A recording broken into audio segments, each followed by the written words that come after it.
Ce laser situé sous la scène, c'est la harpe. Une idée simple mais géniale. Le rayon passe sur un miroir piloté par informatique. Ce miroir renvoie successivement et très rapidement la lumière dans plusieurs directions différentes. Pour jouer, il suffit de mettre la main sur l'un des rayons. La lumière est réfléchie vers ce capteur, relié lui aussi à l'ordinateur. Il sait ainsi quel rayon est renvoyé et quelle note il faut émettre. Produire du son avec de la lumière, il fallait y penser. Mais encore fallait-il savoir l'utiliser.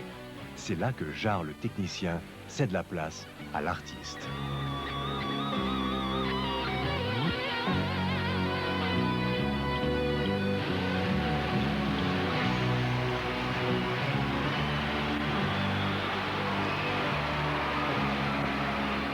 Jean-Michel, je voudrais qu'on revienne un peu sur la harpe laser. C'est quand même, c'est pas dangereux ce jeu avec des rayons laser?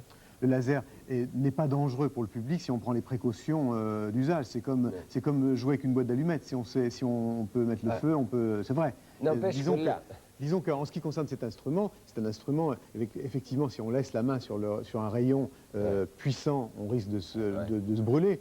Mais il faut quand même rester pondéré sur le problème du danger que représente le laser. Si on le manie correctement, il n'y a pas trop de danger. Oui, enfin quand même, là, les téléspectateurs ont le privilège de voir que vous avez les yeux bruns.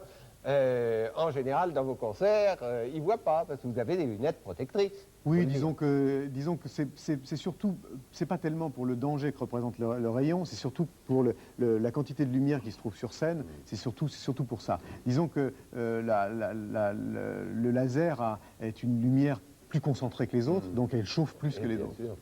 Alors, on vous a vu avec votre harpe. Est-ce que la hauteur à laquelle vous coupez le faisceau va déterminer la note, la hauteur du son qui est émis, non? Oui, disons que, enfin, très brièvement, pour que les gens comprennent de quoi il s'agit, c'est un instrument qui, en fait, est comme un instrument à cordes, mais au lieu de cordes traditionnelles, il s'agit de rayons de lumière concentrés, qui sont donc des rayons laser. Et en fait, à chaque fois qu'on interrompt le rayon avec la main, il y a une cellule qui reconnaît la position de la main, déjà sur un plan latéral, et qui déclenche une note. Alors, sur le plan de la hauteur, effectivement, également, cette cellule peut déterminer la hauteur de la main et éventuellement être relié à un autre paramètre du son qui peut être la vélocité, qui peut être l'ouverture du timbre, le changement de timbre, et d'en faire vraiment un véritable instrument de musique. C'est quelque chose sur lequel on travaille pour justement améliorer cet instrument. Donc, nous aurons dans l'avenir des harpes laser encore plus sophistiquées. Nous l'espérons. Bon.